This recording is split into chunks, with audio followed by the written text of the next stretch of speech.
मैं अभी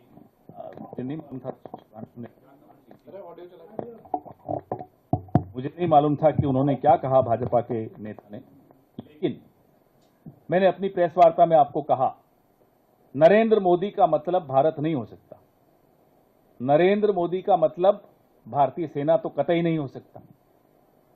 भारतीय सेना, मैंने आपको 2-3 बार इस प्रेस वार्ता में कहा, हैरान, विपक्ष हैरान, देश हैरान, पूरा विश्व हैरान है कि साहब ये अचानक क्या हुआ कि गर्दन में आया हुआ हाथ, पाकिस्तान की जो गर्दन आ गई थी छोड़, गर्दन आ चुकी थी हाथ में और छोड़ दी। तो एक ही आदमी कर सकता है।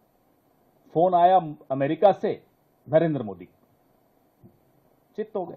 घर में शेर बनते हैं, तो जो घर में शेर बनता है, अब तो खैर घर में भी नहीं बनता। उसकी स्थिति देखिए, और फिर देश के पीछे छिप जाएंगे, देश की सेना के पीछे छिप जाएंगे। साहब ये नहीं चलने वाला। आप सीधे सीधे जवाब दीजिए, क्योंकि देश के मन की बात यह है कि सीजफायर क्यों हुआ। देश के मन की बात है सीजफायर की घोषणा डोनाल्ड ट्रंप ने क्यों की। देश के मन की बात है कि व्यापार का डर दिखाकर आपसे ऑपरेशन सिंदूर क्यों रुकवाया गया और आप क्यों मान गए। ये देश के मन के सवाल हैं। उसी देश के जिसके पीछे अभी आपके बीजेपी के प्रवक्ता जो आपने जिनका नाम लिया, वो छिप के बोल रहे हैं साहब देश का अपमान हो गया। देश का कोई अपमान नहीं। देश का अपमान तो उस दिन हुआ जिस दिन डोनाल्ड ट्रंप ने घोषणा की सीजफायर की। उससे बड़ा अपमान क्या हो सकता है। देश का अपमान उस दिन हुआ जिस दिन इंडिया और पाकिस्तान को हाइफेनेट कर दिया डोनाल्ड ट्रंप ने। डोनाल्ड ट्रंप ने तो किया ही किया, कुवैत तक ने कर दिया।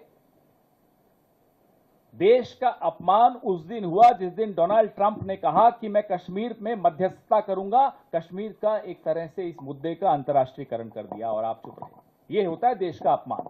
देश का अपमान पिछले 22 दिनों में आपकी इस मुद्दे पर चुप्पी है। इसलिए देश की बात मत कीजिए। मैंने आपको भारत के सारे नाम गिना दिए, वापस गिना देता हूं। आर्यव्रत, भारत, हिंदुस्तान, इंडिया, जम्बूद्वीप, इसमें नरेंद्र नहीं है।